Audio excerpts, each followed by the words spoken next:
who are they? What is society? And what is society actually pressuring you to do? Is what you start to pick up on as you realize it's like, okay, I grew up in a culture. My culture has traditions and rules and whatever it may be. And that was to keep the village working. Mm-hmm, mm-hmm. What we realize is for these large villages of these populations of 5, 10 million people, the underlining thing to keep the mass village working is to keep the engine going, which is spend money. Make money, spend money. Make money. Feed the machine. You have to feed the machine. And you will be rewarded for participating in this. If you participate in the economy, and I think it's a lot more pronounced in the States, where your value is directly related to how much you participate in the economy. And if you don't have anything, go fuck off and die. And if you have stuff, here's a different set of laws, here's a different set of rules, here's a different set of everything. What's going on? It's your boy Humble the Poet. I am a Toronto-bred artist, creative, and big dreamer. And I'm talking about my new book, How to Be Loved. And I am on Ever Forward Radio, where we are talking about love on all days of Valentine's Day today, and talking about societal pressures, talking about love for self, love for others, getting deep, being vulnerable, and just exploring this on levels that it needs to be explored. Check us out.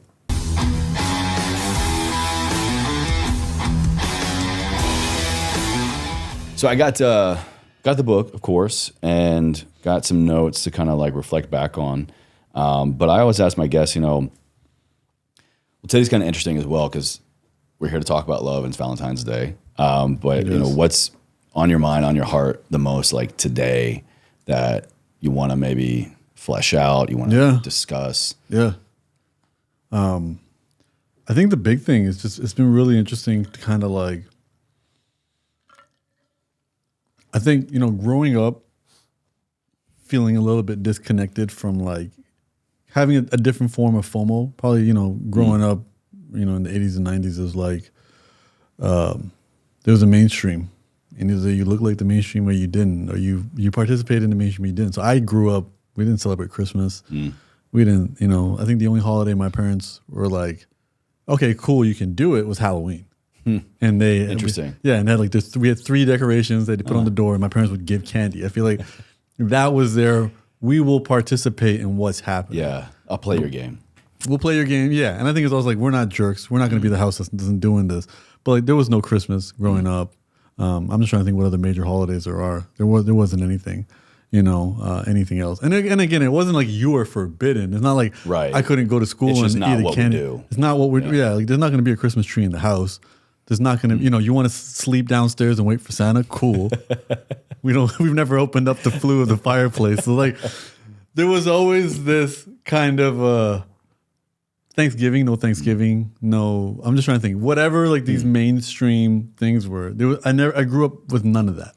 Was that because like cultural reasons? I think cultural. Reasons? Yeah, I think mainly cultural, and just probably parents that they weren't plugged in. They wouldn't have known. They came from a different country, and Toronto's so multicultural that it doesn't really have this like necessity to like assimilate. Okay, gotcha. A lot of immigrant communities move into areas, and then that's their area, and they do that. And I feel like my parents, they weren't just the most active, even for like South Asian holidays. We weren't doing stuff either. So I think like they weren't really about that kind of. Like, this is us. This is our house, our family, like, and that's kind of. Yeah, but it was never like I never felt like an oppressed like, individual. Like, oh, you can't do this, you can't do that. It was just like that just wasn't something that they did. And as I said, like I see their efforts a lot more now that they're grandparents. Right. Yeah. For the grandkids, like there's a lot more, and probably because was I not good enough as a kid? Yeah, I got to be a grandkid. and I think the big thing was they're not in survival mode anymore. They're no longer trying to put food on the table and not thinking about stuff. So I remember my mom worked at Kellogg's factory, and that they had a yearly Christmas party. So we went and we got presents and we sat on Santa's lap and took a picture. She's like, great. Free Christmas. Yeah. Swap it in. Here's free Christmas, or here everyone has to go. But then when she stopped working at the factory, there was no more Christmas. Like that was what Christmas was. And then I think just growing up, I think then when I became an adult, I didn't really care about it as much. Where it's like, oh, cool, I don't have to go broke buying people gifts on Christmas. Spend money on dumb shit that people are going to forget about. Yeah, usually, exactly. Yeah. And I think, but then, and as I said, like Toronto being very multicultural and not having this, over half of Toronto was born outside the country. So, so as even more time went on. Wow, I didn't know that. Yeah. So there's even less, like there is like, so for example, what I noticed here, even with South Asians in America, like there is this Americanism to them. There's subtle rewards for Americanizing yourself, right? And as I said, I'm not saying it's like a concerted effort to assimilate a population. It just happens. You know? Like my sisters celebrate. One of my sisters celebrates Christmas. She's got a tree. They got they got ornaments and traditions around it. My other one doesn't care, and she doesn't. I don't. But I feel like in America, it's a lot more prevalent. Like the more you join in on this American experience, it'll be a little bit easier for you. You know, it'll be a little bit easier for you. And I don't think that was the Toronto culture that we had. So I think since moving out here, it's become a lot more prevalent. So moving out here was my first Thanksgiving, my first like a lot of different things. And I'm like, it's cool. And I can see the FOMO of it. And the reason I'm bringing this up is for Valentine's Day is very prevalent here. Which, guys, by the way, today, as we're Which talking, is today, yes. we're talking on Valentine's Day. We're talking on Valentine's Day. And then you start to see, you know, you meet people, it's there's FOMO, but then there's like subcultures created around. So there's Galentine's Day. So all the single girls are gonna party together on Valentine's Day. And do we get a Guyentine's Day, a Broentine's Day? Is that a thing? It should be. There really should be. It should be a Lonely Hearts My wife Club. had a Galentine's last week. And yeah. Kind of. She gets the best of both worlds. I know. I felt left out. You know. Yeah. And it was interesting because even like yesterday, I had a podcast interview with a woman who said, you know, things are so busy right now. I told my husband the roses are enough, but there still was this like requirement to participate. So I think growing up, all I wanted to do was be a part of all of this stuff. And then very quickly, once I got into it, I was like, oh, this is all just made up stuff to spend money. And kind of under the mask or under the guise, I guess we could go there, of ways to show love, or ways that if you're not experiencing this, you're missing out on some kind of love.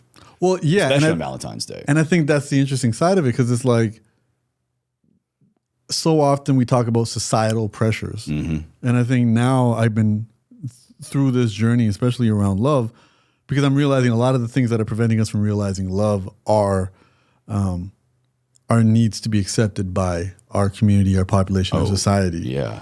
And a lot of that comes from our early days when we were in smaller communities, you know, villages of 100 people. I think irrespective of somebody's accepted or get shunned, cast out, and die. Yeah. And that software's in us, and we're still afraid. But what I'm realizing is we don't live in those communities anymore. But now, if we define society, or we define, you know, as DJ Khaled refers to as they, you know, who are they? What is society? And what is society actually pressuring you to do? Is what you start to pick up on, is you realize it's like, okay, I grew up in a culture. My culture has traditions and rules and whatever it may be. And that was to keep the village working. What we realize is for these large villages of these populations of 5-10 million people, the underlining thing to keep the mass village working is to keep the engine going, which is spend money. Make money, spend money, make money. Feed the machine. You have to feed the machine. And you will be rewarded for participating in this. If you participate in the economy, and I think it's a lot more pronounced in the States, where your value is directly related to how much you participate in the economy. And if you don't have anything, go fuck off and die. And if you have stuff, here's a different set of laws, here's a different set of rules, here's a different set of everything. And I think it's just really interesting. So when you start to define society is buy shit, be happy. So whenever you feel these pressure from society, I think there's two things to realize, which is A, society isn't a culture, it isn't a tradition, it isn't something worth romanticizing. It is literally a machine that keeps all this stuff afloat. And there's a lot of cool stuff from it. The Wi-Fi, the technology, all of this is a product of this hyper corporatism, capitalism, and what have you. I'm not here to judge it. Yeah, but it's not this like room or place where like it's a governing body of people that are actually passing or making any of these supposed laws or reasons for us to do or not do anything. I think it's all subtle signals, and it's all self-correcting. But as I said, I think the end goal of it is feed the insatiable beast so we can live in a world of ample everything, extra everything. I feel like my wife probably thinks that, but that's just because I'm like hungry all the time. Yeah. Just feed the beast. Just feed the beast. Yeah. but it's true, and I think it's something worth being aware of. And as I said, I'm not here to judge it. I'm not here to make a political statement on capitalism in any capacity. I think it's just about understanding it, because then when you start to feel these pressures, you realize that like, oh, these pressures are here because that's the bottom line of what this place needs. And then making the distinction between reward and punishment. So society doesn't punish you for not participating. It just doesn't reward you. And that's a very different thing. So you actually, by not participating, society just leaves you alone. Yeah. You don't have to play the game. Society will leave you alone. Yeah. It won't punish you. And I think it's the same thing on social media. If you don't want to play the social media game, the platform just leaves you alone. Well, the algorithm doesn't fuck with you. Yeah, absolutely. The algorithm just like, they don't kick you off the app. Right, yeah. They won't give you exposure. They won't give you a growth. They won't give you engagement. They won't reward you with things, but they don't punish you. We view that when we think dualistically. If I'm not being rewarded, I must being punished. And I think it's the same thing with society. So what I'm realizing is that as a tourist for a lot of culture that I only saw on TV growing up, being like, oh, wait a minute. All of that television was reinforcing this, which is everything that's requires these larger gestures when none of this is actually what keeps anything going. Yeah. Like the trips to Paris and the overpriced flowers on the 14th of February is not going to make up for 365 or 64 days of a trash relationship, and the only thing that's going to improve a relationship is the day-to-day unsexy things, the maintenance of it, the communication, the date nights, the what have yous. And I think that's been a really interesting thing to kind of observe, because when we have these conversations about love, especially romantic love, you start to realize that this is not, the reason this is so challenging is because it's not love. Exactly. Yeah, we think, why is it so hard to find love, to keep love, to be loved? I'm so unlovable. But yeah, that's such a great point. If we find ourselves, I think, a lot of times feeling that way or thinking that way, ask yourself the question here, is this love? Because love should not be demanding really anything of us other than be you, be present, be honest. Yeah. And then we have these, and I think very often we have these subcategories of love. Oh, like my love for my friends, my love for my child, my love for my country, my love for my partner. But if we for a moment explore and entertain the idea that there isn't categories of love, there's just love. And now in the Peter Crone idea, it's not I love you, it's you show me where love is. Ooh. So now love is a constant. It exists. And it's the sunshine, it's the breeze, it's whatever. It's there. There might be clouds blocking it, or if it's a breeze, we might not have our sails open to catch it. That's a different story. So the work you do with somebody is to create a pathway for that love to flow. Which actually brings me to, that's a quote I found of yours that I loved and I want to kind of expand on, about the breeze there. Love, you say love is the breeze. The work is the work is us catching the sails, opening the sails. Yeah. Can you unpack that a little bit? I love that. Yeah. So it's challenging, the idea that you have to find love or earn love or qualify for love or, and search for love. No, let's assume love is there. Love is always there. And again, like if you're in a boat and it's a windy day, it won't matter unless your sail is open. So that sail is an internal thing. So me, and the inspiration behind this book was me realizing, being very aware that there's a lot of love in my life, but I didn't feel it. I couldn't feel it, or there wasn't gratitude around it. There wasn't a satiation around it. There wasn't a satisfaction around it. Maybe it didn't look like how you expected it to or wanted it to or thought that it should, so therefore you couldn't receive it. I think more so it looked exactly like I thought it should, and I still couldn't feel it. Why is that, you think? So I think what I realized very quickly was my sails weren't open. Okay. So I saw the breeze, and I'm like, why am I not moving? Why isn't this not moving me? Why is this not eliciting gratitude? And it was because I had built so many layers of protection. I had built a fortress to protect myself from the world and from getting hurt and from everything, that I didn't realize that fortress was really a prison. And all I had done was just made it impossible, for anyone. To feel love from someone is to give them access to hurt you. You have to be vulnerable with them. Vulnerability. That's not a wall. And we are, especially when we're young, we create so many walls and protective elements to ourselves because we got hurt and we don't want to feel it consciously again. and subconsciously. Yeah. Like, I'll never do this again. I'll never date this type of person again. Or an imprint is made and, survival mode kicks in and we're just like, anything that even reflects this ever again, I'm just going to automatically kind of turn away from. Exactly. And it's also, a big one that I realized was protective pessimism. What do you mean by that? You're pessimistic, so you're never disappointed. Like, oh, that girl would never give me her like phone a defense number. mechanism. It's a defense mechanism, right? But what you're doing is you're trying to protect yourself from getting hurt. Oh, my podcast can never get this many listens, or oh, my book can never become a bestseller. And you're just pessimistic to protect yourself in case it doesn't happen. You got to put the shit out there. Yeah. The book's going to blow up. The podcast is going to blow up. Yeah, you got to put that stuff out there. What kind of mentality are you having? Are you keeping? Yeah, but it's protective because sometimes as children, you might have gotten shut down. Sure. Yeah. And maybe it wasn't intentional. Maybe you were shut down by somebody having a bad day. But you weren't there to understand the context and the nuance of it. So you internalized the whole thing. And now you've taught yourself, okay, I don't want to feel like that again, so let me never put my needs out there. Let me never tell anybody my plans. Let me never tell anybody my dreams. Let me never think too big. Which we all have, by the way. We all have. Well, I think I feel like I still do, and I have to catch myself. And I kind of look at that as well as maybe a prehistoric level of software that I'm never going to overcome. I have to be aware of it, and I have to actively, in real time, work around regularly. When they say courage isn't the absence of fear, it's moving acting instead of despite of it. Yeah, despite of it. Yeah. And I think nobody says you're overcoming fear. You're saying no, you're just aware of the fear and you're not letting the fear get in the way. And I think I'm becoming aware of the pessimism, aware of these different I'm aware of the walls that I put up. And I think from that context, it's really important to understand that you can't realize this love, you can't feel that breeze if you have all these walls up. And you got to take down the walls and open up the sails and catch the breeze, accept the breeze. So when people say, I don't have love in my life, I'm going to disagree. And I'm going to say, or maybe your sail is just closed.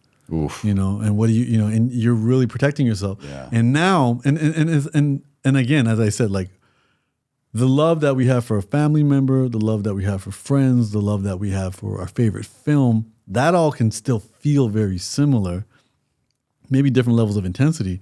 But then when we think about this romantic stuff, the end goal is that same love, but the journey is like so counterintuitive. So like for you and your wife, it's real when you're both sitting on the couch in your sweats, doing absolutely nothing, saying absolutely nothing and being completely good. Yeah, truly. But to get there, it's dolling up, fancy restaurants, best foot forward, all of this stuff. Peacocking the whole time. Yeah. I am worthy. Yeah. Am I worthy? Look at me. Am I good enough? And it's like, none of that is for love. That's all to get a second date. That is all to earn an opportunity to take the makeup off, earn the opportunity to be earning the spot on the couch. Earning the spot on the couch. And I think that's where we get these disconnects. Because that stuff is hard. Often it's useless. And then we start to associate it with love and say like love hurts, because it didn't work. I didn't get a second date, I thought love was, I want unconditional love. Yeah. But that's not, a second date should be conditional, but that's not what it is. And we got to look at it, and we should look at it for that. Like, if you are a female, you got to assess safety when you meet a male. That's what she's assessing first. Comfort, safety, all of that matters before she can open up to you. You got to assess certain levels of safety, maybe different types of safety. These are things that we're really talking about. We're not being judgmental. We're assessing something. Absolutely, yeah. And I think that is really important to understand. So when we talk about today, like Valentine's Day, when we associate all these challenges, none of them have to do with love.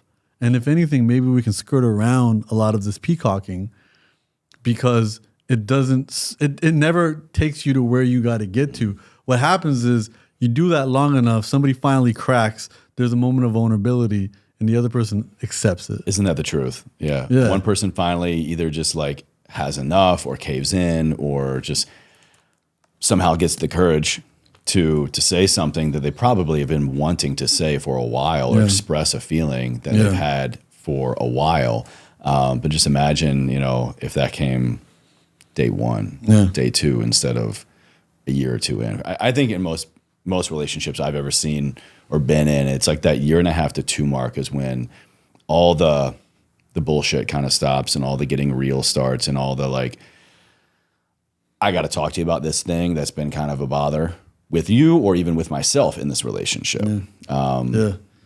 Time is a weird thing in relationships and with love. It is, and I think even that, and that was a chapter that didn't make the book just because the book was way too long. But there was a chapter that, love doesn't have a timeline. Yeah, which actually I bring up here. I kind of found in the book, parts of it at least hinted at. You just said it wasn't even in there, but I wanted to kind of bring this up with you. And I see one of the biggest mistakes we make when it comes to love is when we try and keep someone. Oh no, excuse me, I'm getting ahead of myself here. I'm thinking about the timeline. Yeah, so we experience love, or we think we're experiencing love by a timeline. Yeah, it's been X amount of dates. It's been X amount of days, months, years, or benchmarks on this timeline. And we think if we have enough of these benchmarks or enough of these time points, that equals love. Yeah, but that's not true, is it? No, because if you have a niece and nephew or a child, hold them for the first time, and you're full of love, more love you've ever felt in your life. You're talking about milliseconds. It's what it is creating pathways of love, and that pathway of love is easily created and very difficult to destroy because that kid can throw up on you, and it doesn't impact. It's not even transaction. It's a love puke, okay? Yeah, it's a love puke, or dirty diapers, all of that stuff. But none of that remotely disqualifies them from the love that you feel. So and it doesn't even require you to get to know them. Just their simple existence, allows you to see what love is. As I said, I guess the way I'm looking at this a lot more now is I'm looking at this as like if I'm trying to sell you a car.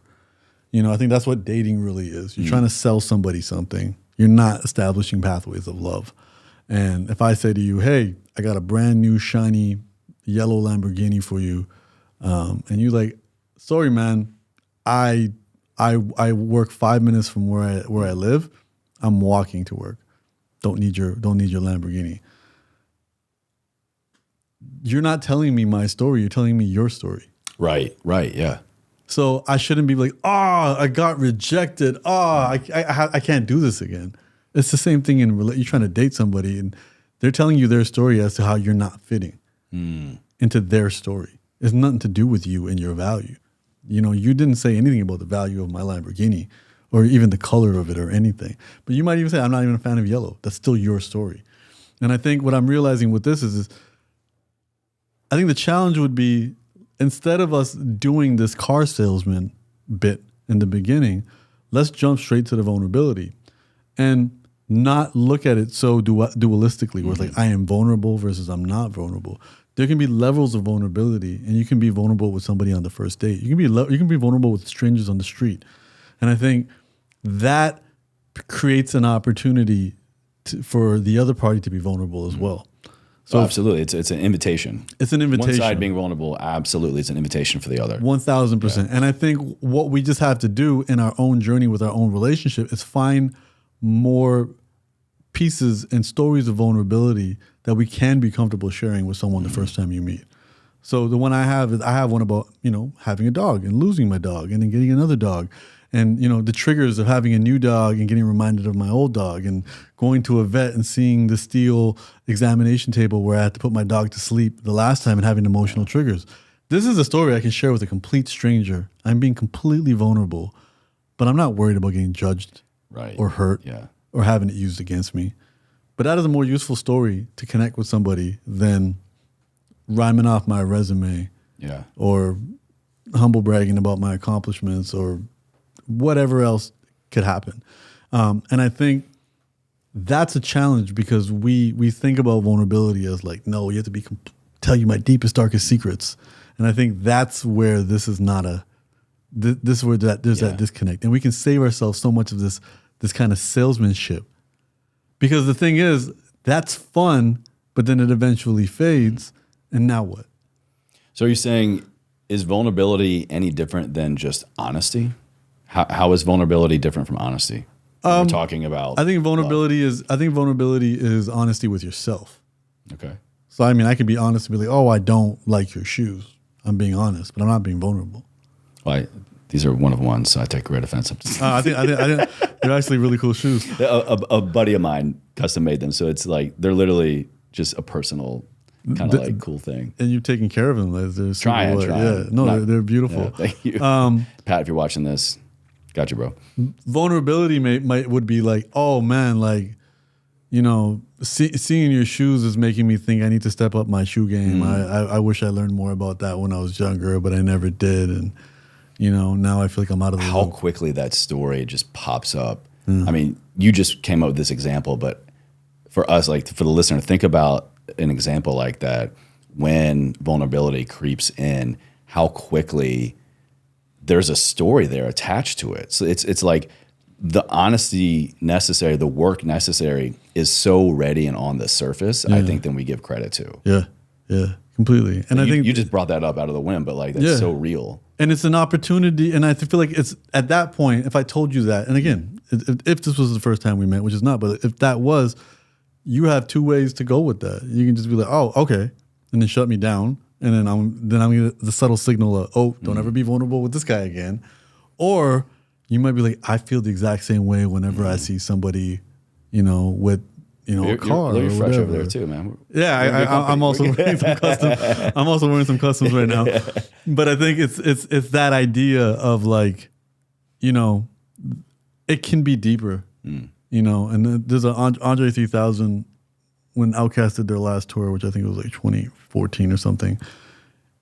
Every tour stop he wore a black jumpsuit and he had a message on it. And now they're in a museum. And he said, one of them said, speak deep about shallow shit. Ooh. You know, and we just had a deep conversation about shoes. You know, like that's what I'm saying. Like there's an opportunity there. Yeah. And I think, you know, it can be anything. You know, like I've had that experience at Nobu's, waiting for my Uber, sitting at a bar chatting with a girl, and her being like, "So how much do you make?" And me being like, "Oh, my first time in LA getting that question," and then made it. Yeah, I made it. And then me being like, instead of answering, why do you want to know? Is it because you need a guy to have a certain amount of money, or because I've heard it's also girls are nervous because they've all had to financially take care of a guy at one point in their life, and they're so afraid of doing that again. Wow, what a flip. Yeah. Wow. And then, and then she said, "No, I just need you to make 3 times more than me and I make a lot." So I'm like, okay, so she didn't want it to get vulnerable. Yeah. But I was trying to create that opportunity. Because if she said, "Yeah, Ashley, my ex, I thought he had a lot of potential and I ended up taking care of him. Now I don't ever want to be in that situation." Yeah, so again. I've got some financial scars in relationships. Yeah, I got scars. And then now I won't call you, I won't be judging you either and be like, "Oh, she's a gold digger, she's this, that, whatever." And then I feel like judgment is the opposite of curiosity. It's when you don't want to be curious, you just judge. And I think that's where, because at the end of the day too, the other question too is like, she can also be like, "I want you to have a lot of money because I want to feel safe and secure." Then we can have a conversation about what the definition of safety and security is. And I saw a funny video on Instagram about, a girl, one of these silly videos where a girl is judging a guy, saying whether she date him or not. And she's like, "How tall are you?" And he's like, 6. She's like, "Oh, he needs to be 6'3". You're too short." And he's like, "Why? Why do I need to be 6'3"? She goes, "I feel safe then." And he goes, What does a 6'3" guy do for you? She goes, "Well, maybe if we get like attacked on the street from 5 guys, he'll keep me safe." And he's like, "Well, how does 3 inches?" Yeah, 3 inches really going to be the Chuck Norris difference in 5 guys attacking. Yeah, and I mean, height has rarely helped. Yeah. The number 1 pound for pound fighter in the world, still in my opinion, is Volk. And he's like the shortest human being on the planet. And he's ranked the number 1 fighter on the planet. And that's not even, the correlation is there. But I think it's the superficial illusion of safety. I feel safe. I'm not actually safe. A guy who's 5'1" with machine guns for arms will keep you safer than a 6'3" guy. And no one's going to keep you safe against 5 people. And why are these Power Ranger ninja situations even happening? It was just, but it was, First of all, don't ever be in an alley, with just 5 other dudes. Like, yeah. Why? Yeah. solved. Why are, yeah. Increase your situational awareness. And these situations don't happen other than TV, and again, him being the 3 inches is not going to be a difference. But I think it allows you to start going deeper in about what makes you feel safer. It could be, my dad was tall and I felt super safe around him and I wanted, but now we're getting vulnerable. And we're actually getting useful information. And I think that is where we can start this journey, because then you'll feel a connection to somebody. And feeling like you're seen and you belong is what matters. Absolutely. And I think it's interesting because and especially out here in Los Angeles, like you have models, you have people who are professionally pretty. So these people they won genetic lottery and they have symmetrical faces and certain body types, and it's called sample size. So the clothes already fit them and they do all this stuff. Their job is to be beautiful. And if you get deep with them, they don't feel seen because they feel like they're being judged for their shell. They feel as frustrated about their looks as somebody who doesn't feel attractive enough. Because at the end of the day, nobody feels seen. Nobody's, and I think the truth with that is, I'm not lost on, beauty and catching people's eyes and all of that. But at some point, you don't want that to be the only reason somebody is speaking to you. Yeah. You want them to see who you are. But that requires you to let them see that. As you're describing this, it hits home for me as like a reminder of one of the many reasons why I feel such love in my relationship with my wife. And she's the only person that I've ever been in a relationship with, and we've been together almost 10 years now. I think for me, when I knew this is it, this is like the one, was I felt like she saw me, but not just like me. She saw me in a space where I was for the first time allowing myself to be seen. Yeah. Like, who is Chase? Who was he? Who is he? Who will he be? And like all of that kind of coexisted in this moment. And there was no judgment. But also, to your point, there was safety. There was safety. And I mean, that's a scary place to be, even if you're not with somebody else. If you have this realization of, I'm finally going to see myself. Yeah. I'm going to face whatever I think I need to face, and I'm on my path to self-love. Being able to be present in that, but then simultaneously share it with another human being, that for me was just like, shit, this is love. Yeah. And the beautiful thing about that is it requires you to have a vulnerable relationship with yourself, because the biggest lies we tell are still to ourselves. Yeah. And then on top of that, once it becomes clear that she sees the real you, then the next level after that is you establish a level of trust where you trust that she sees things about you that even you don't see. Oh my God, yeah.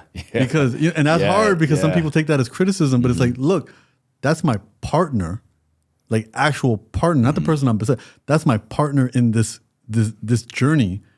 They're on my team. And if they're telling me something, whether it's there's spinach between your teeth, whether it's you're cutting me off in front of people, whether it's you've had too much to drink. This mirroring. They're mirroring you, and they're on your team. They're not there to put you down. They're there for the strength of the unit.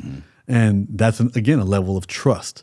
You're allowing them in to see stuff, to pick up on your patterns, and then you're trusting them enough to say, I believe you, because you're on my team. Like, you're only telling me this for our betterment. And I think, that level of vulnerability is what we're all striving for. It takes a boatload of work. Yeah. So and we live in a society and have mechanisms and systems that encourages the exact opposite.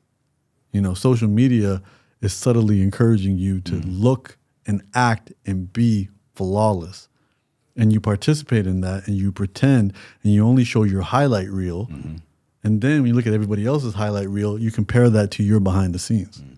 Like, how is everything going so well for them? How are they in Cabo? How are they in, the Maldives and affording all this stuff? And how are they, and I'm here struggling or whatever. And like, you forget, like, no, like the same way like, let me look at my social media. I look so happy. What parts of me am I showing the world? Yeah. And then the other thing too is, and if I show them the real me, the subtle messages through the engagement, the likes and the follows tell me that that's not what anybody wants.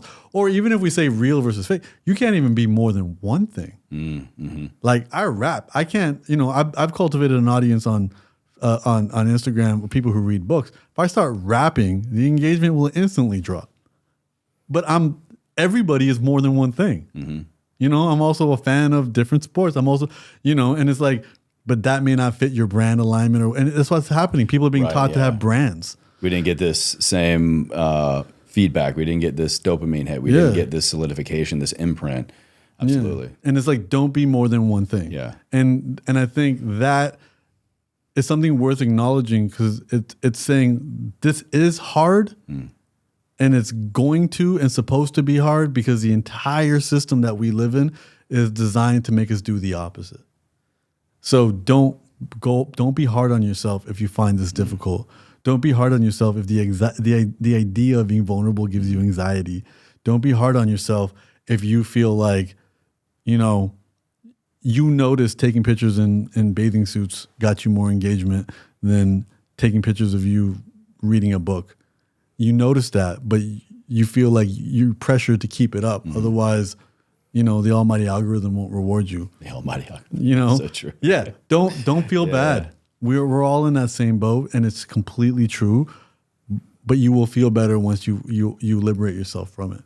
I think that's such a great point. Of we're all in this together. Literally, we are all experiencing life. Now, I understand out of the gate, certain levels of privilege, where you are in the world, a lot of different things play into maybe what you're capable of or have access to out of the gate. But when you get to this level, I think what I'm hearing you say of awareness and vulnerability, and even, I guess, getting into the path of self-love, and then expressing and sharing and developing and nurturing love with another human being or a group of other people, we're all playing the same game. So it's kind of pretty naive, or maybe even selfish to think that you're not going through some of the same shit, or at least not very similar, as I am or have or will. It's just, to what level are you going to choose love in those experiences, choose vulnerability, to lean into them, even if you don't have it yet, but just to lean in that direction so that you can level up in the game. Yeah, I think it's. I'm currently listening to Michael Singer's course on surrender. Michael Singer's famous for Untethered Soul, and he talks a lot about, and this is also a Sikh philosophy too, which is, it's not just the negatives you got to focus on; it's also the positives. So, for example, you might have an ex-girlfriend. Let's say her name is Jill. Now, you know Jill? I don't know Jill, but let's just say, say you have an ex-girlfriend named Jill, and let's say Jill, it was a bad experience. By default, now if you meet someone else named Jill, there's going to be a little bias. It could be micro, it could be big. There's a little bias. Just that name alone is going to be like, brain is going to be like, hello, hello, hello. So that's referred to as a samskara, right? So that is a stone in your river that is impacting the flow. Okay. There's also that for positives. Let's say you have a mentor, and your mentor's name is Jennifer, and Jennifer changes your life. And then in a business meeting, you meet another Jennifer. Now, all of a sudden, you have a bias towards her that's a little bit more positive. For me, it's Alexis. I've never met a female or a male Alexis that are not just insanely attractive. There you go.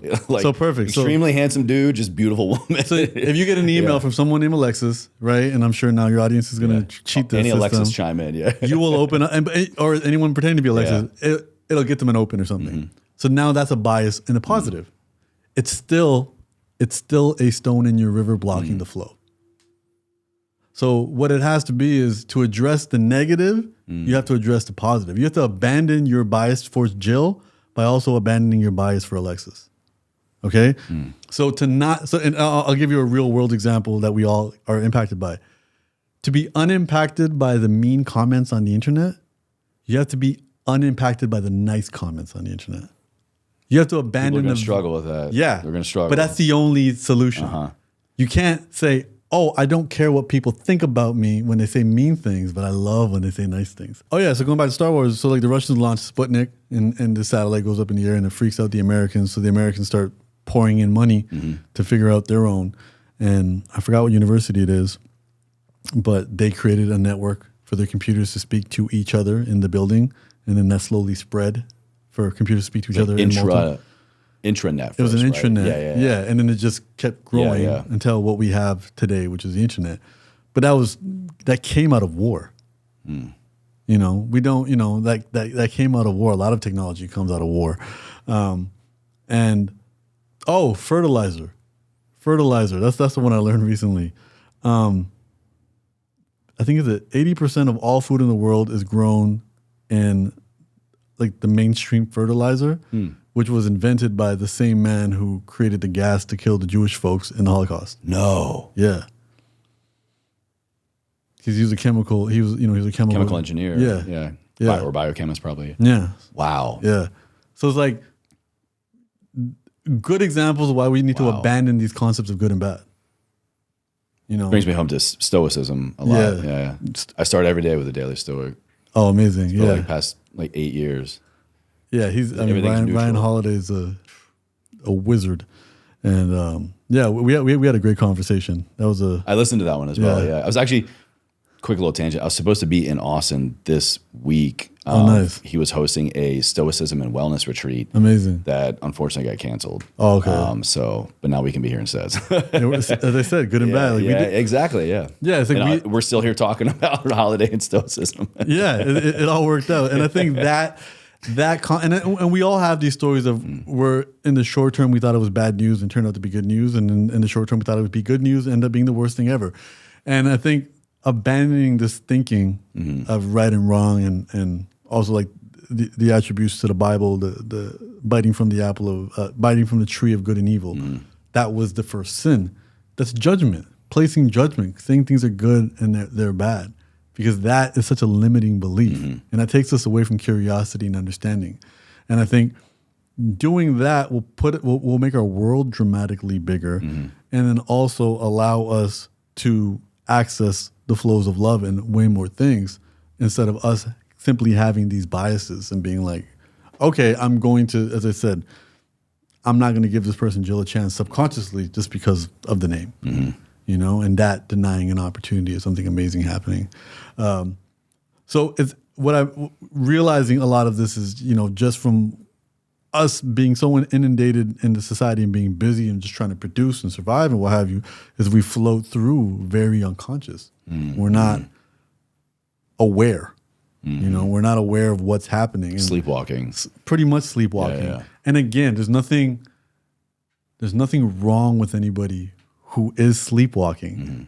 It's designed to keep us sleepwalking. You know, as I said, if everybody meditated, if everybody was self-aware, if everybody prioritized self-love and service, the infrastructure of this country would destroy. It would crumble. Yeah. It would crumble. Which is a wild thought. You know, not war, not all these seemingly negative outbursts of humanity.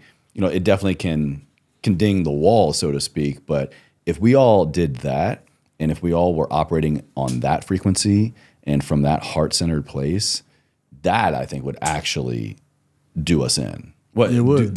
This construct. Well, and it would do in a generation. Yeah. And then there would be another generation who doesn't know what they're missing. You know, wow. They wouldn't have, you know, every restaurant in the city delivered to their front door, but they wouldn't care. You know, and they wouldn't know any different. They wouldn't know any different. They would be better off. As I said, there's a trade-off for these conveniences that we have, like, but mindfulness and on all the things that would be fantastic for our mental health and for us to access love would not be good for the economy. You know, so we and the reason I keep saying this, and that's the subtitle in the book, Go Easy on Yourself. Go easy on yourself, because everything that is around you wants you to head in the opposite direction. It wants you to stay asleep and sleepwalking. It wants you to work a long day, so you only have time 2 to 3 hours for recreation, and that's most likely going to be spending money on a meal, spending money on a movie, or watching the TV or flipping through your phone because you're too exhausted to do anything else. This is how things are designed because that feeds this beast. And to unplug yourself from that will take work. And again, I'm not looking daily at choice, daily work, work, and awareness and repetition. And as I said, this is not me saying, "Oh, unplug yourself from the matrix. Everybody's sheep." No, it's as I said, like for me to write this book, it requires people to have money to buy it, and it's generally my purpose in this system is to do the work, do the research, do the reflections, and package it in a way that's easy to digest for someone who's too busy to do that themselves. And in this. When I was explaining this book to my publishers, I said, look, I'm not here to compete with the 5 love languages. I'm here to get somebody on the journey. Like, I want this to be the first book on love somebody reads, and then they go to the bookstore and buy all the books on love. Yeah. I'm not competing with another writer who wrote about love. We're on the same team. Right. Yeah, absolutely. Yeah, I'm competing with the people who don't want to read. And I think it's really important to understand that concept. So for me as an artist, and I think the pandemic taught me this as well, is during the most isolating times in the pandemic, we all turned to art for our sanity, whether it was a Tiger King documentary on Netflix or a podcast or whatever it was. It was creativity that we turned to, and I think that should allow creatives to understand that they have an important role in this. It's you make music for someone who's stuck in traffic because they went to their office job to listen to and not lose their minds while they're stuck in traffic. Like, we're all part of this system. And because they did that work and they have that money, they can buy your stuff. One cannot be without the other. One cannot be without the other. Yeah, we can't have a world full of just creatives and artists. I mean, we might end up that way anyways with all this AI and all this stuff. So I don't know what's going to happen there, but we can't, right now in the current system, we all have to play a piece and a part in it. And I think it's just important that, I think every single day, more and more people can kind of unplug themselves from it. And again, it's not binary. It's not like I'm plugged and I'm not. Yeah. I still have to pay taxes.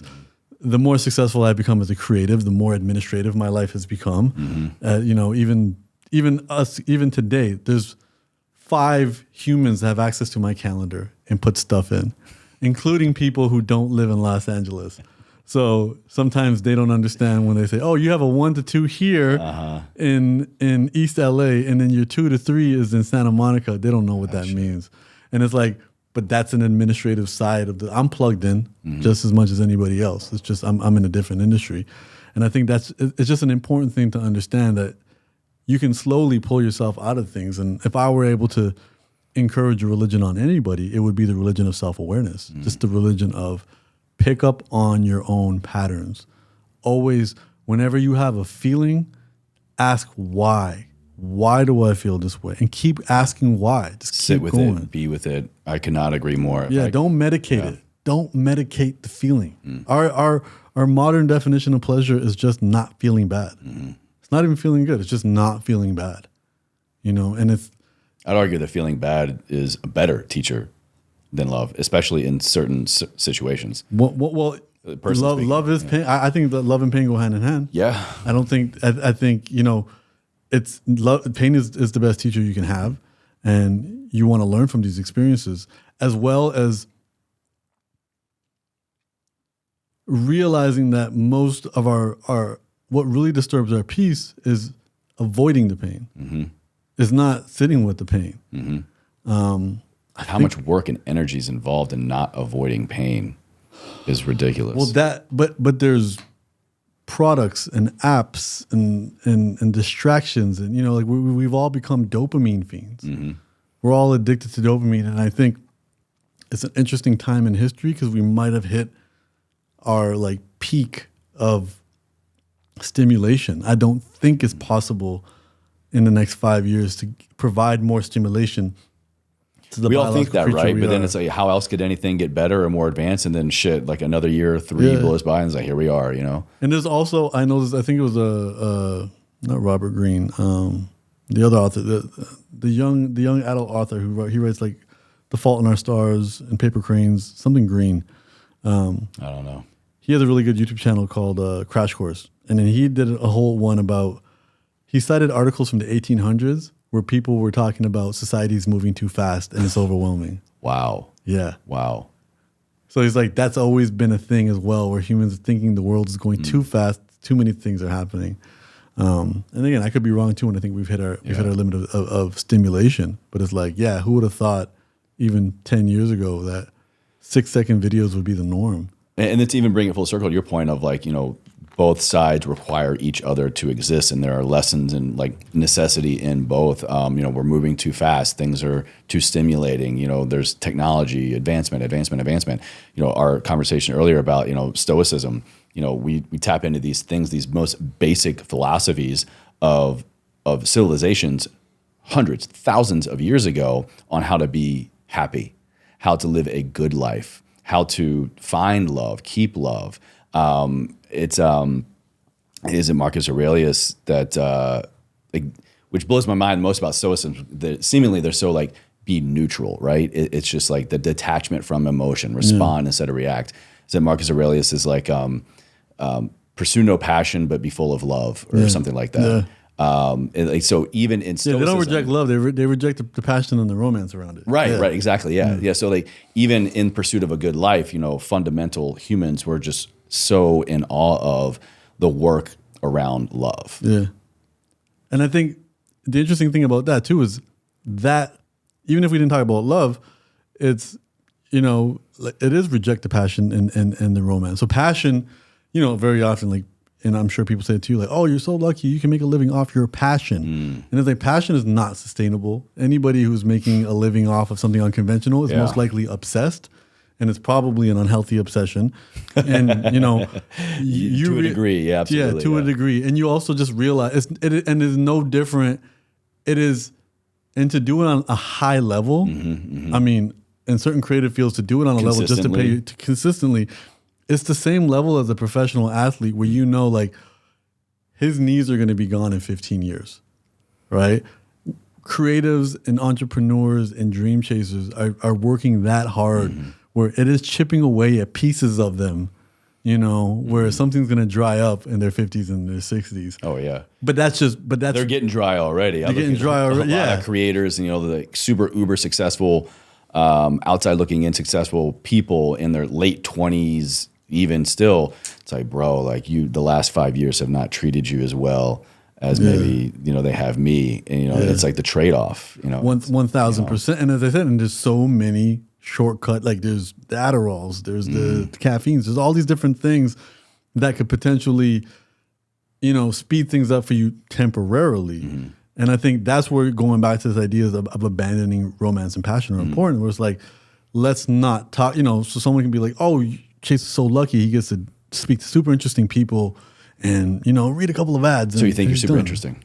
I think I'm moderately interesting. Listen, you are, by the way. I wouldn't be in this chair if I didn't hit a level of interestingness. But I think the romance of it, there's no value to that, right? But focusing on the love that you have for this specific project, that's what allows you to show up when you may not want to. Very true. Yeah. That's what allows you to do all the additional steps in the work and the little details that people may or may not be aware of.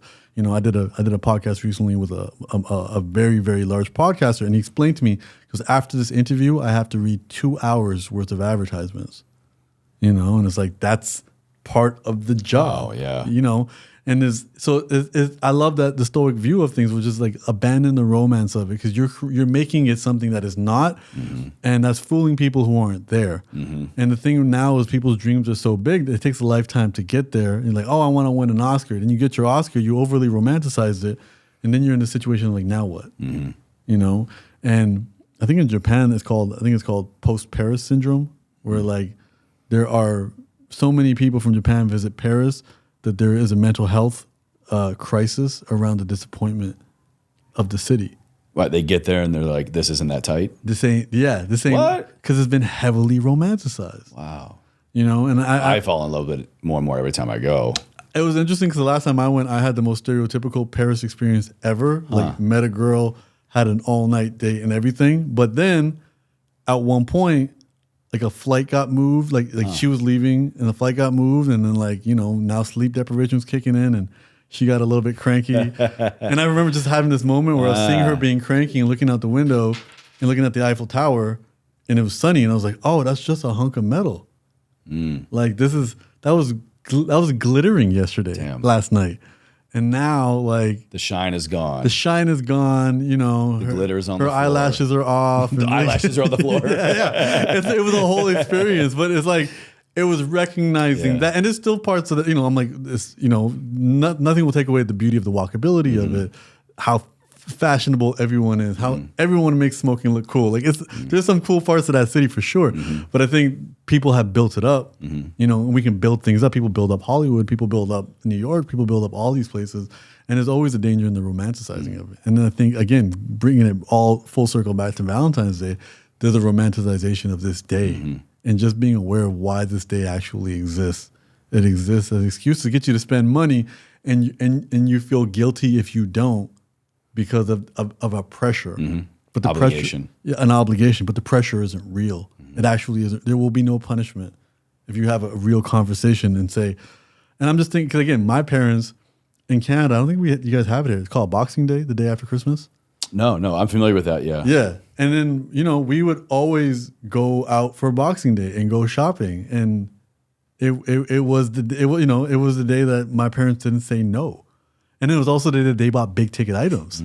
Like that was the day the family got a new TV. There was a hype. But then, you know, and then now my dad is obsessed with buying chocolate after Christmas.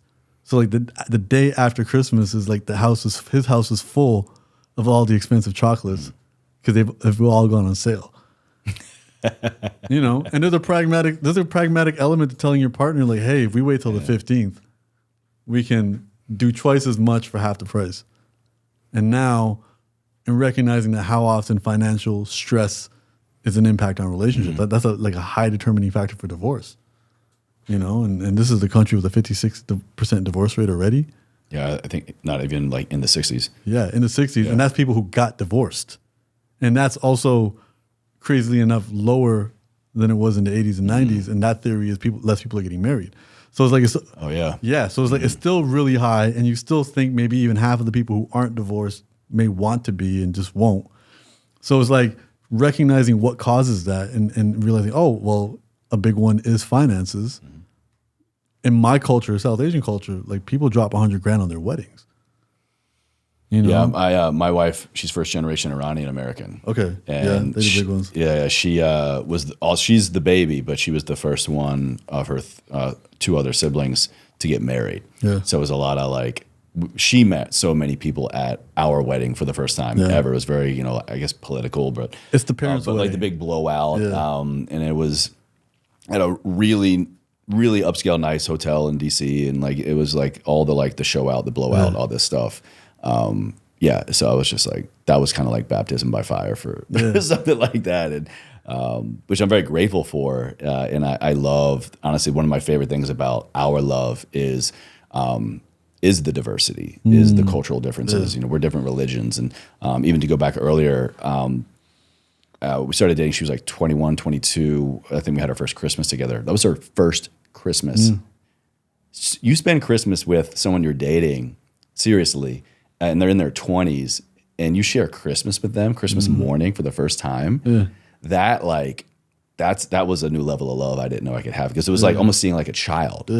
I mean, this childlike wonder of like, we get presents, I get to hand them out, and just everything was so new and novel. Like it instilled that newness and novelty back in me that I think so many of us lose as we, you know, age. And that's a beautiful thing, because that's something that once you recognize, like, I can create this more for my partner and my friends and everything, where it's like they allow me to see something that I've seen way too many times. So I think about that here when, you know, if you live in Hollywood, to get invited to cool things, really, here's the secret, is it's not knowing cool people, it's getting on PR firms' email lists.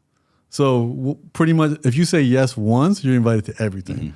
So then you realize that your access to red carpets and all this stuff becomes abundant. It's really not And you'll attend parties that are full of people who don't even know whose party it is. Like, Yeah. because they're there.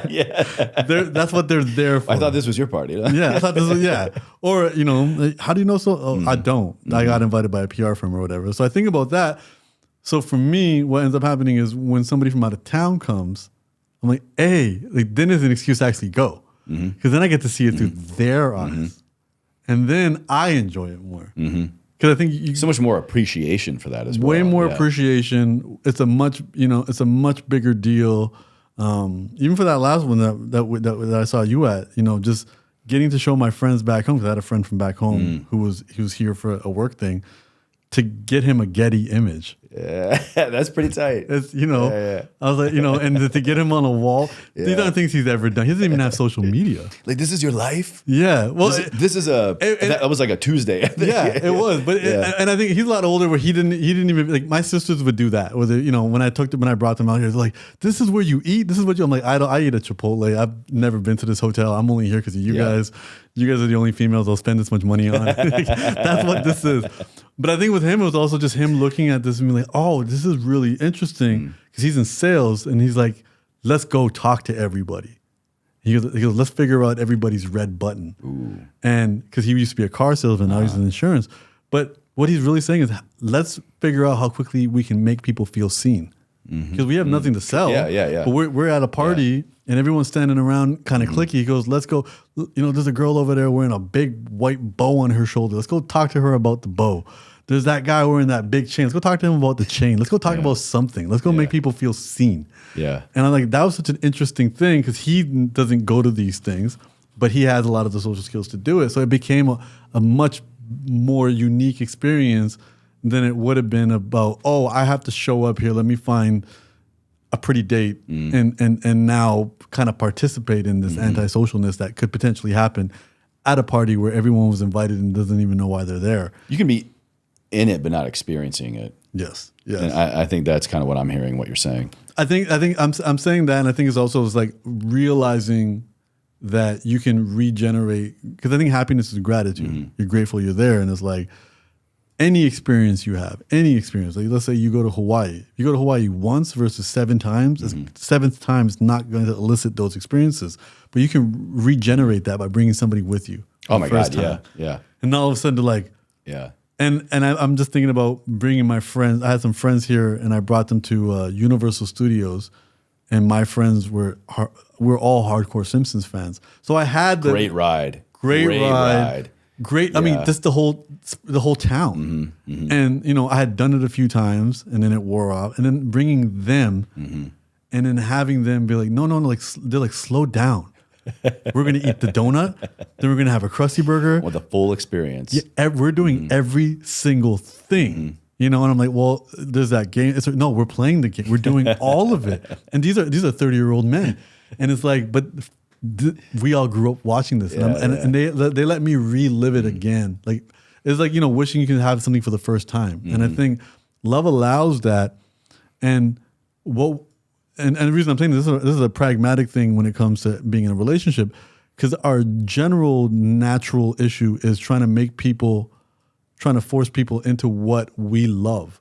Like, watch my favorite movie, listen to my favorite music. Oftentimes it's diving into their world because it'll give them the gratitude of watching you experience it. And if you care about them, create that. Show me your favorite movie. Let me hear your favorite song. Let's go to your favorite restaurant and now watch. And then you can enjoy watching me experience this for the first time. And I think that takes love and focuses on love as service. How can you serve somebody? And then so when you have these accidents like Christmas, it's like, okay, cool. I can create these for them, for me, but also I can encourage them to do this for me. Like, take me to your favorite spot. Show me your favorite stuff. Explain all this stuff to me that I don't understand. And you're showing an interest into diving into their stuff. And that's not just with a romantic partner. That's with your kids. Again, your kids aren't an extension of you. Figure out what they love and then dive into that. Explain, tell me about this cartoon or whatever. Me and my nephews, I discovered they love anime. And, I started watching an anime show. I didn't know that they loved it. And they're like, we have posters on our walls. So now we have a group. And, it's a thing. It's a thing, and we have a chat group, and we talk about it, and then but it doesn't feel forced. It's that they don't feel like they're forced to talk to their uncle because we're talking about stuff that like matters. I think that's so important when we're talking about love, the love we have for ourselves, with others, in relationships, intimate, with nephews, nieces. If we're living authentically and loving authentically instead of trying to play the role of love, the role of love that we think has to be present in this dynamic. I mean, how many of us are probably doing that? And we think that eventually, oh, this is going to turn into love. Like, I'm doing what I'm supposed to. I'm here, right? Yeah. I'm doing what you want to do. So like, okay, love, where you at? It's like just a matter of time, right? Yeah. You're absolutely right. And I think on top of that, it gets really interesting because you start to realize that like the most effective memories anybody has on love revolve around serving somebody else and feeling at peace. It's not getting what you wanted in the situation. It's being in a situation where you wish for nothing else but this situation to last. And it's doing something, in this journey of becoming a public figure and being in Hollywood, doing all this type of stuff, all my favorite memories are things I was able to do for other people.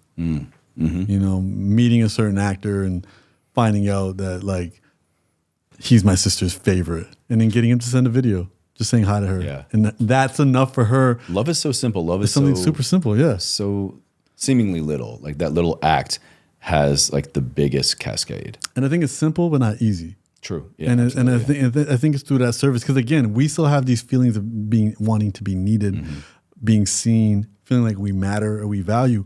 And I think it's just understanding that all of that can be accomplished through service. When you serve, you matter because you just created something for somebody. You created an opportunity. And I think that's an important way to look at that and understand these things. And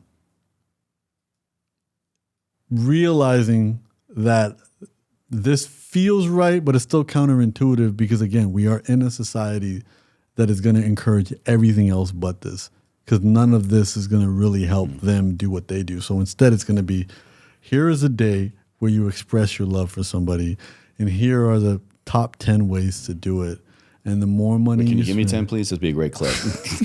I can say, well, you know what? The 2 months salary for the diamond ring. Like that in itself, from a cultural perspective, from a, what a great marketing brilliant campaign. Like that solidified everything for so many people. Like, oh, that's what I have to do in order to get them to say yes. Yeah. Get them to say yes. And it's all like, oh man, I had a friend, like, he was given the schedule for the week of places he was allowed to propose. Right? So it's like, because for her, this has to be a moment. Right? These are the top 5 Instagrammable moments I found for this proposal. Yeah. And it's, and then when we start going into the depths of it, it's like, okay, well, why am I buying this diamond? I'm buying this diamond because my partner wants a big diamond. Why does my partner want a big diamond? Because that's what they're going to show their friends. Why do they need to show, that's... They've already met me. Like, I'm the love, not the ring, right? Yeah. Like, it's the, when the females tease guys about like dick jousting, like is the diamond the dick jousting for females in some capacity? And then it's like, what type of people are comparing, or what comments have they heard to make them feel like there has to be sufficient of a certain level? And it's like, and it gets really interesting, and you start to realize it is still outer pressure. It's not that people have bad friends, just this outer pressure to spend. And this is a way that it reflects versus... It's a mini society. It's your circle. Yeah. Meanwhile, everyone who is in therapy is like, my parents are too busy working to be there for me emotionally, and it's like, yeah, because they're putting food on the table. But now it's like, and meeting, I think a big pattern I've met out here, especially in the dating pool, is meeting females who had previously been with extremely wealthy men who they realize have no time for them. And it's like, yeah, you have to spend an unrealistic amount of time at whatever you do. How do you think they keep it? You can't make unrealistic sums of money without unrealistic amounts of work, and unless you won the lottery, and it's like, which is not happening. So it's like, that disconnect when they realize, oh, what I actually wanted was someone to spend time with me. Unfortunately, a lot of us don't realize that until it's too late, or maybe damage has been done, things have been said, they're maybe no longer in our lives anymore. You know, and it's these realizations that, you know, are important still, even if you don't have that person. You know, maybe you can get them back. Maybe, I don't think it's ever too late to maybe introduce that conversation. You know, maybe you both have moved on, but, you know, I think that would serve us so much and stop that continuation from happening on both sides if we were able to come together still again and be like, hey, you know, I think the conversations would be brilliant. Yeah. I mean, I think there is something to be said about the breakups. Because what I realized too is, even in the relationship that I ended, which was one of the catalysts for the book, is that I wasn't breaking up with the person in front of me. I was breaking up with the version of me in that relationship. And I think that's not something you can time machine back. You can't break up with that version of the person in the situation that they're in, because that's somebody who consciously and subconsciously has formed to survive that situation with the tools that they have. And I think that's why going easy on yourself is so important. You can't, everybody is trying their best with what they have. Yeah. They really are. And even if they're not a pleasant person to be around, that's their version of trying their best with what they have in that situation. Fast forward a couple of years, they'll have new tools, new experiences, new insights. They won't be that person anymore. But they had to be that person to get here. And I think that's why when we look at breakups, it's not just this person isn't good for me. This is a judgment on you. It's still my story. The person I am to survive in this situation the way it is not who I should be. So I have to get out of this. And now 2 years later, I'm going to have different awakenings and different insights.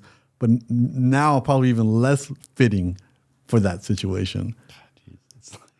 It's never ending, but like it is. Well, yeah, in it is. like the best way possible. Like that's what I choose to believe. Yeah. Which does, I do want to ask another question. You're kind of getting towards the end of our time, and this has been so great just to like hear you expand on these topics and points. And you know, thank you so much for writing this book. I think. No, thank you so much for having me. My pleasure, man. I think love, if nothing else, if we all learn greater self-love and love for others, which gets me to my next question here, I think everything else kind of just falls in place, or at least the next step towards what we want our life to be or to look like becomes that much clearer and more authentic and even contagious, you know? Yeah. So my question for you is, can we have true love with anyone else if we don't have true love with ourselves first? Or can those two maybe kind of grow together in the right environment? I think the relationship between the two, they can't be disconnected. I think a former version of myself said you have no business seeking love from others until you have that love within yourself. But I can't put it past having a relationship with an individual that teaches you how to access love within yourself. You know? Yeah. And I think that's one of my favorite quotes is no one is my friend, no one is my enemy, everyone is my teacher. And I think that is where these experiences unlock. And uncomfortable experiences do the most unlocking and evolutions. And relationships are often those super uncomfortable experiences that do that. I have a friend who's recently got out of an extremely physically abusive relationship. And watching them over the course of a year be self-aware, continually go back, knowing, like that's what I'm saying, they weren't making excuses. Every time they knew what they were doing. Well, it was almost, it's like, you know, I guess it's like that form of intoxication where like there's somebody in the back of your head with this, not controlling the steering wheel, maybe in the passenger seat, being like, we should definitely not do this. And then whoever's holding the steering wheel is like, shut up, right? So you start to feel, and I feel like, you know, it could be, I view it as no different as like, I'm really hungry and I'm like, I need to go home and I just bought a bunch of groceries and I'm starving. I'm going to cook myself some food. Oh, look, Taco Bell drive-thru. And I see myself doing it and I shouldn't do it. I hate myself. Yeah. Yeah. And I feel like she was at that with this, where it was like, you know, oh, he doesn't have anybody else. Oh, like she felt, for, you know, and then, you know, through therapy and everything, she realized it mirrored what she grew up in. She had a physically abusive father to the mother. Again, going back to safety. Going back to safety. This is what I know. Influence, Yeah, absolutely. Yeah. This is my comfort base. Even if it's not nice, is what I know. And when I'm tired and I'm not active, I'm going to lean back into it. And it took a lot. You know, and again, even now, and even for her language to change. First, like, I'm out. Now it's like, okay, it's been a month, no contact. You know, and realizing that's how that journey has to play. You know, that's how that journey has to play. But it gets really interesting to start to see that her speaking about it. I was like, I thought it was all love. I thought his anger about me talking to guys was love because he cared about me so much. You know, now I realize it's control. Jealousy is not cute. But a lot of people see these things as signals of that. If my partner isn't jealous, then they don't care about me enough. Because and the reason we see this, again, is what we've seen at home, but also media.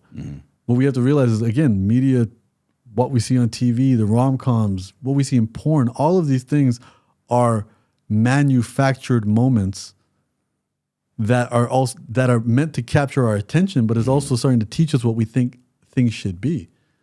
But the thing is, any healthy relationship would not make for good television.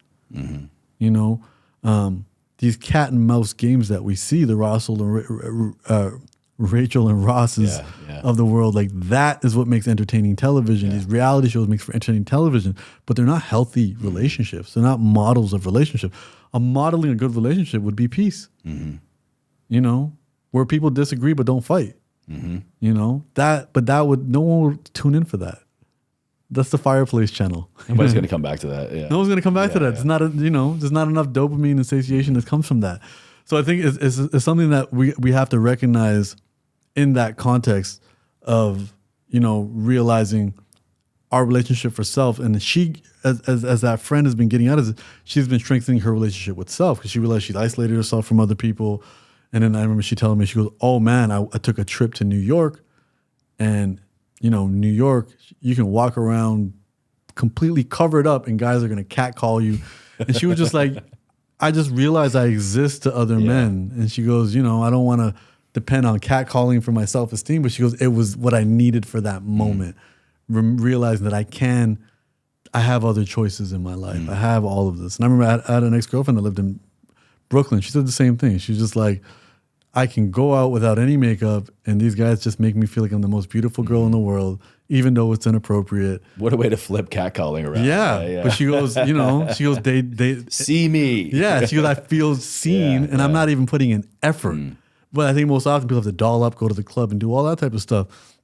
So I think the two are related, you know, and maybe she may look back at this abusive individual with gratitude that the difficulties of this unlocked a deeper, more evolved version of herself. Which isn't that the ultimate form of love? Yeah, which is. And it's also like, going back to Peter Crone's idea, which is like, you know, love is so prevalent, it will love the things that even us humans consider unlovable, you know, because there isn't a qualification for love.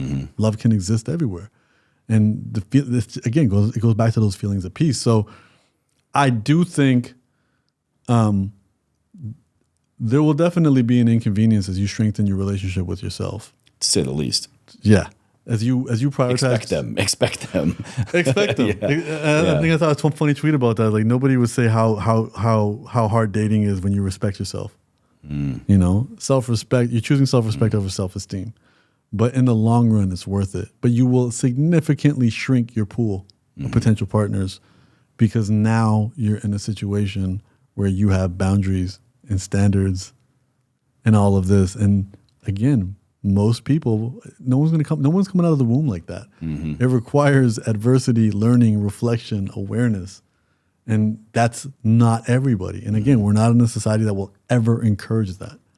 You know, you're not watching movies that are, Netflix doesn't make movies that encourage that. You know, all the box office smashes are not stuff that encourages that. Everything is, let's give you what you already know and just repackage it so it feels a little bit different. Same, but different. That's why I'm turning into Taco Bell. I know what I'm getting and I'm going to get it quick and it's easy. So we're always going to pick cheap, quick, and easy over the long journey that's actually nutritious. I chose delicious over nutritious. And I'm doing it with an awareness that I'm going to feel like crap 30 minutes after I do this. If that, if you're lucky. If you're lucky. And all that awareness is still, all that, even with the awareness, that doesn't make any of this easy. And that's the last chapter of the book where I say all this book is, I'm not a love guru. I'm not some guy who figured it all out. All I'm doing is writing a book about the differences between broccoli and French fries. And while I'm writing the book, I'm eating broccoli and French fries. I'm not immune to these issues. I fall for them. Yeah. I have a very clear list of what I want in a partner, and I will throw that list out the window when her face is super symmetrical or I find her super attractive. I'll throw that list out the window, and then 2 weeks later, I'll be like, okay, I know why this didn't work. Yeah. I know why this didn't work out. We're not going to do this again. But again, like, as I said, like, we live in a world where like all these things are becoming so hyper prevalent and beauty is becoming so hyper. We're everything is a salty potato chip, and none of us are immune to it.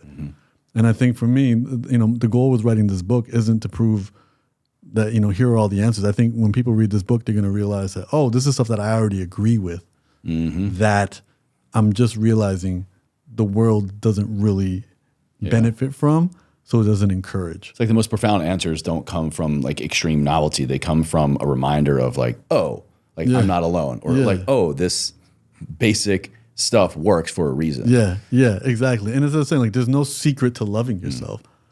Pick your decide how you love someone else and just do it to yourself. Yes, and I'll kind of wrap this point up here and getting to my last question. I'll just say that was such a great interpretation. Thank you so much. And it's a good reminder for me of how I continuously know that I am in love with my life, with my wife, with myself, is when the self-love and the love for her, the love I have and with myself, for myself, with myself, and for us, feed each other. And if I ever wonder if one is struggling, or if I ever wonder if one is not growing, I have found my experience that it's not really the fault or in the area of that, it's with the other one. So if I stop loving myself as much, if I'm beating myself up, I have a negative self-talk, if I'm not taking care, exploring, pursuing love with and for myself, how then can I expect the other one to grow? And so then I think that immediately de-escalates so many fights and arguments and situations, or even if that isn't even there, it's just, I'm just going to be starting from a much more positive, love-focused place, and vice versa. And it's impacted by the voices in your head, where an example, in a non-romantic relationship I have with a friend, and I consider this friend the most productive human I know. They are a productivity monster. And working with them, I tell people, I'm like, if I'm half as productive as them, I'm still twice as productive as anybody else. And then during the pandemic, as the world was slowing down, I remember just getting, kind of feeling like, as everybody probably did, feeling left out, feeling isolated, not knowing what to do, not getting as much done as I should have. I was working on this book or whatever. And then I remember thinking to myself, because I always told myself when I would stay with them, used to stay with them when I first came out to LA. And they used to say, look, I don't need anything from you as long as you're here to work. If you're here to party, you can't stay here. If you're here to work. So that was enough to give me anxiety. Am I working enough? Am I working enough? Even though they said, listen, if going for a 3-hour walk and reflecting on life is part of your process, do it. This isn't a party house. This isn't a place for you to come to LA and go to parties all day. This is a place for you to bring out your dreams. So I always had this anxiety. I'm not doing enough. And they are always the benchmark of how much work to be done. And then having a conversation with them during the pandemic, and they said, listen, like, your only job right now is to not die. That's it. Every day you don't die during this pandemic, that's it. You won. Yeah. And hearing that from somebody who I felt pressure to be productive around, that allowed me to go easier on myself. Because I had created voices in my head based off, and a lot of it was based off hearing them complain about other friends. Right. So we think their complaints about other people is like, will apply to me. Yeah. Because they'd be like, oh, so-and-so just came over and they've been staying with me for 3 weeks and all they're doing is on their phone on dating apps and they're just using me as a hub to go date out here. They're not even here for the reason. And I opened up this place for people to work. And always having that in the back of my head, but also maybe having my mom in my head being like, oh, you're staying with them again? Make sure you fill up their refrigerator full of groceries. Make sure you let them know that you're not a mooch. but it's always the voices in your head that create these, and they create these unrealistic realities that aren't even what life really is. So it's like if you become hyper judgmental of yourself based on the voices that you grew up with, that's going to make you hyper judgmental of your partner and more on them. If you learn to go easy on yourself, you can go easy on them. Be like, who I am is good. Where I am on this mountain, this view is beautiful. I'm going to keep climbing, but this view is beautiful, right? Amen, brother. Who you are is amazing, and I accept you as you are. I'm not in love with your potential. I'm in love with who you are in front of me.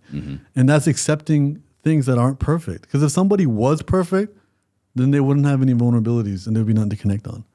And I think that's just really important. So it is, what's more in our control is our relationship with ourselves.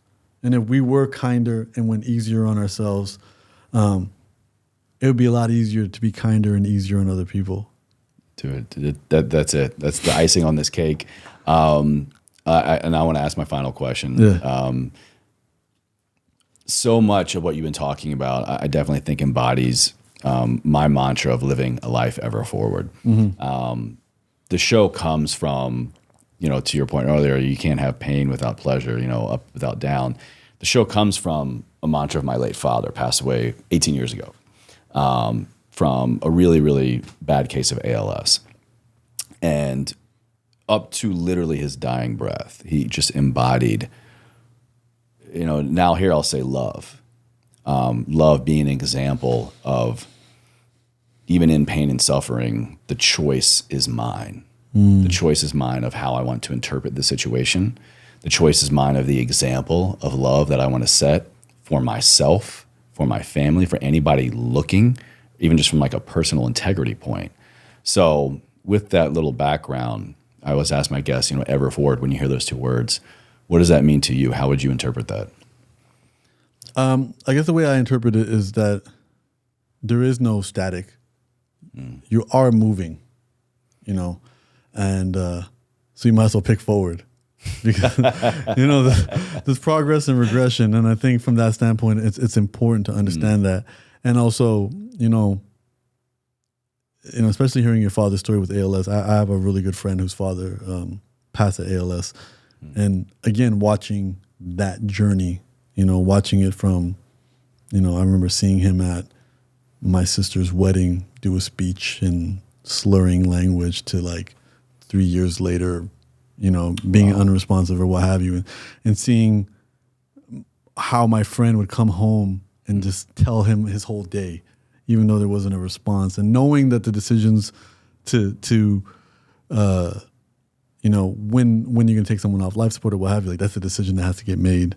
And thinking about that in terms of how, as you said, there may not, we're all going to hit a point where our these 3D bodies of ours aren't going to be progressing anymore. There's going to be a regression no matter what optimizations that we're doing or whatever. And I'm trying. Yeah.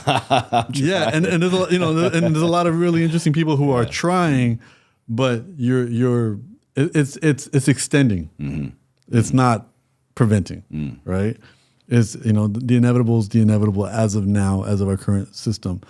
And I think there's a beauty to that. I think we have appreciation knowing that this is all temporary, but that doesn't mean we don't evolve. Other parts of us don't evolve. I know with the passing of my friend's father, that created the beauty of it created a dialogue with all of our fathers.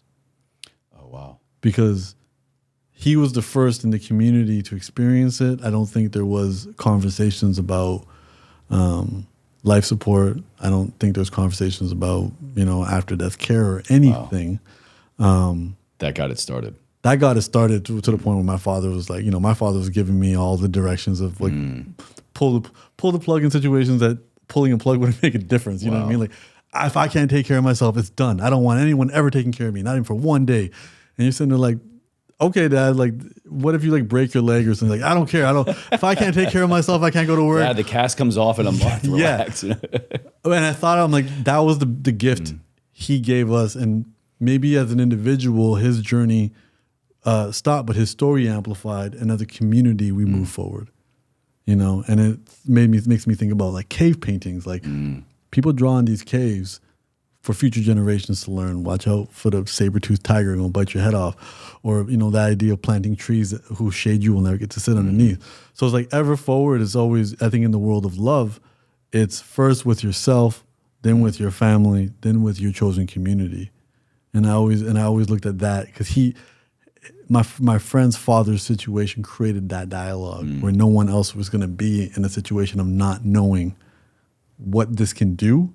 Because again, like with ALS and Lou Gehrig's, even before like the ice bucket challenge, I don't think a lot of people were even aware of it. Oh, I'd never heard of it until he got diagnosed. And it's a thing, and my heart comes out to you just for being able to experience that and who you become through that experience, and what that does. I think is brilliant. This is who I am. Yeah, through that experience, like his gift is us right now. And there's 18 years later. Yeah. And I think there's also like, the awareness it builds, I'm sure, as you said, it impacts you as the optimized human that you are, and you're an extremely optimized individual. And I think, as I said, and we don't, not judging these things as good and bad because there's something that comes from that. And, knowing even amongst my friends now, like the amount of us now that are doing full body scans early. We're not being reactive, we're being proactive. And then being like, oh wait, grandfather died of a stroke, something in his neck. They already found that in my dad. Okay, that's, so now in 40 years, if Humble the Poet dies of a stroke from a clogged artery in his neck, that's probably most likely, patterns don't lie. Yeah. That's most likely what it is. And then talking to my friend who's a medical professional and him looking at my dad's charts and being like, well, your dad's 73 and he can do 20 years without surgery. Do you want to do surgery or do we want to have a conversation that he's 73 and he can do 20 years of a normal life without having to get any surgery? And then being like, Dad, you decide what you want to do, but like, here's the math. Yeah. And this is why I tell you to stop saving money, like enjoy your stuff, you know what I mean? But it's also recognizing that happened to my grandfather. And then now, me being like, okay, cool. I'm at a certain age. I got to start doing tests and figuring it out. But also at what point do I have to decide I'm okay with this? And I think there's a beauty in that where ever forward, we are growing in that capacity. And it may not be in the ways that we thought, but, movement is medicine. Ooh, yeah. In the literal sense, in so many ways. And, generally that's, there's a chapter in the book just about, the antidote to loneliness is just being dancing in a room by yourself. Just move, and I think that's the important part here. Which is pretty unique. I've done that a few times myself. Yeah. With the help of some of our mushy friends, it kind of lowers my inhibitions. Hey, self-love is dancing by yourself in a room. That's for damn sure. Yeah, completely. Yeah. Humble, thank you so much, man. Thank you so much for having me. Great. It's been so cool to dive more into your work and get to know you a little bit more. Shout out, you guys are looking at the clip behind me, Ruben. Great people know great people, and love flows in a lot of different ways. So it's been great, man. Thank you. Yeah, thank you so much for having me, man.